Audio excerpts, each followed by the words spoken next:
Now, before you run off and go, oh, this guy doesn't know what he's on about, because, you know, I'm not a Slayer sword winning, crystal brush owning, I don't even have a demon to pretend I have a golden demon. I'm just like you.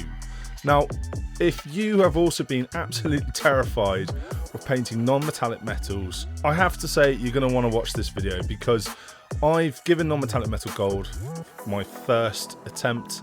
I don't know who's decided to paint an army up in this stuff.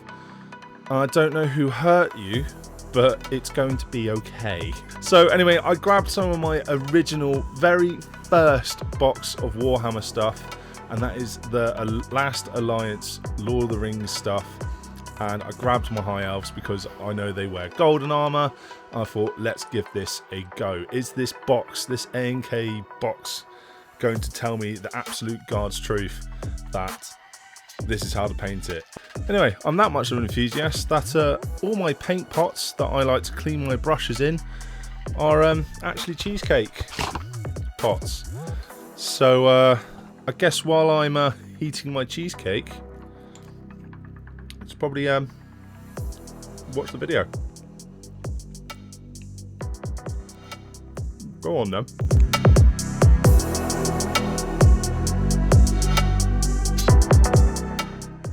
Once I'd finished those cheesecakes, I then dumped some isopropyl alcohol into those pots and put the models in to give them a quick strip. Now, I didn't leave them in there for loads of times because isopropyl alcohol can melt the actual plastic model, so just leave them in there briefly. It doesn't need loads of time, and give them a good scrub. After that, I needed to choose my paints. What paints was I going to choose for my non-metallic metal gold? And this was my choice: Redux Hide XV88, Amaretto Lunar Moon Yellow, Pale Sand, and Army Painter's Matte White. So now I have that done, I need to get on and start painting these models up.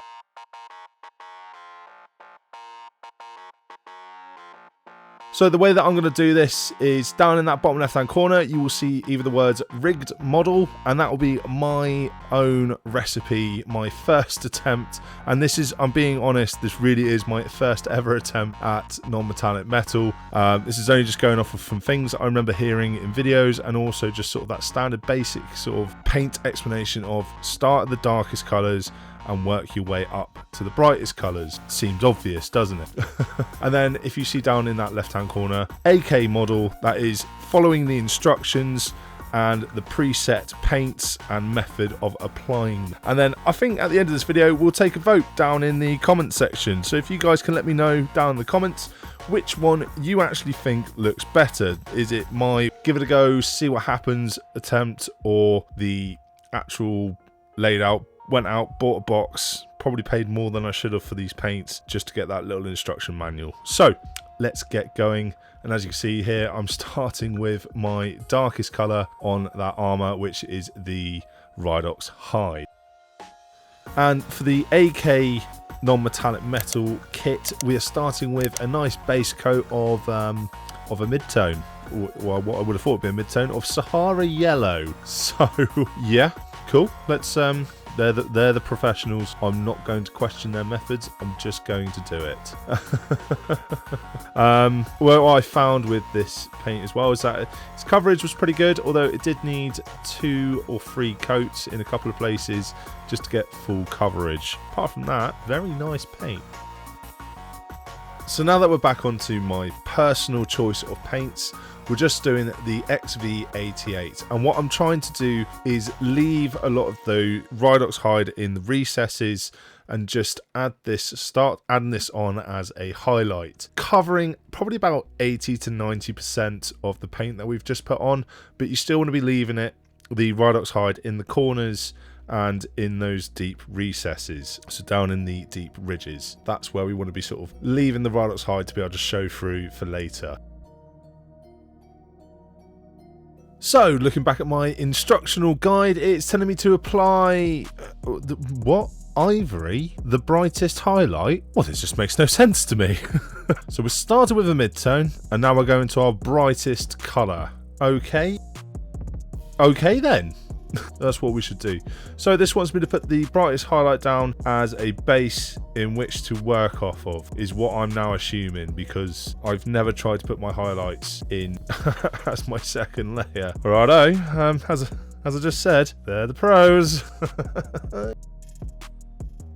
Now onto my third layer for my painting mixture, and we're using that Vallejo Lunar Moon yellow, which is actually yellow that I really like. It applies really well and doesn't need loads of coats when you're putting it on to the correct base layers, especially when I'm going on to browns.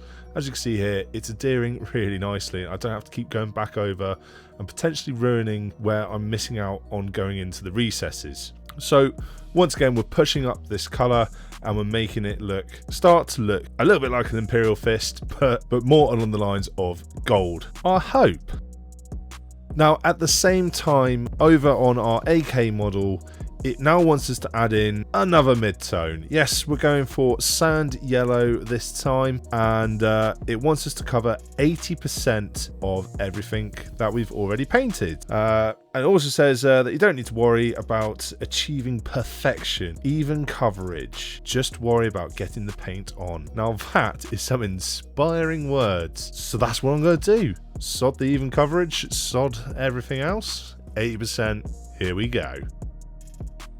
So now we're at that stage on my model with the paints that I've selected, where I want to start making this look from yellow to gold. So I start to hit it with pale sand and some very top and very selective highlights, trying to sort of draw everything into the center as if the sun or a light above them is causing it to really shine and glint like gold does, which is why it's so shiny and lots of people want it, I assume. Monetary value might also have something to do with it, but the reason why it's monetary value is because it's, ooh, look at the shiny. I'm getting very off track here. Financial talk with Rig. Ooh, shiny. Oh god. Right. Anyway. So what we're going to be doing now, again, as I was just saying, once we've done our pale sand, we want to go and get out our Ridox hide and just go in to those deep recesses and do a little bit of cleaning up before we hit on our last point highlight and put on our matte white. So that is going to be our very top highlight to really show a bit of glint on there. And that's going to be the armor done for a rig style of painting up non-metallic metal gold. So the rest of this is going to be finishing off what the AK have to say about this. And I suppose let's go have a look. So now that we are on layer number 4, or step number 4, we are now applying whole red, and what our instruction manual is saying is the shadows are created by applying a subtle opaque layer of whole red over the previously applied colour. I mean, it looks good, it's going well. I would say you want to make sure that you have got a fine tip brush for doing this, and that you're looking after your brush, or that you have that one brush that you look after much more than your others, and you don't use as much, and it's just for doing recess painting, which is what I have here. I've got a couple of brushes which I use just on the very occasion to keep that fine tip, just for moments like this. So let's have a look at what they want our next layer to be. This is all going to be AK now, as we're done with my model, so not so much jumping around now. Hooray! So the colour that we're on now is ice yellow, and what it's asking us to do is to create a transition between our strongest highlights and the next layers. Now with this, I kind of just sort of took that as more of a recommendation and started using it a little bit as a highlight, because I'd covered over quite a lot of my ivory as it was my second layer.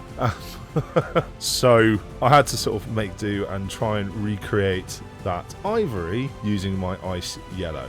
And after this, I would have left it there and said, oh, model done, or not model done, but you know what I mean, non-metallic metal done. We can finish it off and see how this absolutely looks. But there is one more lovely little surprise that they've got for you in this painting guide.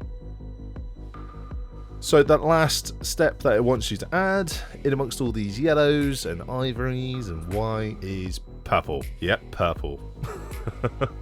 Personally, didn't see that one coming. That was good. Good joke. I like it. I don't like it for the fact that I wanted to put more purple on than what it wants me to use. So all it's saying in the instructions is we're using purple to add a chromatic variant to the shadowed area. Now, if you're not a top-notch painter and you're not feeling as self-controlled as I was, I wanted to go a little bit crazy and get this purple absolutely everywhere because, oh my god, they're giving me a purple, I need to use it. That is not the case. I feel like you really need to be very constrained when using this purple. So that is the steps, that is the pack that they have given me. We've gone through both models now. I do have one more model painted up where I just used Retributed Gold and then highlighted it with Ornament Gold or Aromatic Gold, the light colour Citadel Gold, and a bit of silver. So let's have a look and see all these models all together, and I want to hear your opinions. What looks better? Was it mine? Was it AK's? Are you just going to continue using gold? Rig, why have you done non-metallic metal? You're the diorama guy. What's going on here? Well, let me explain.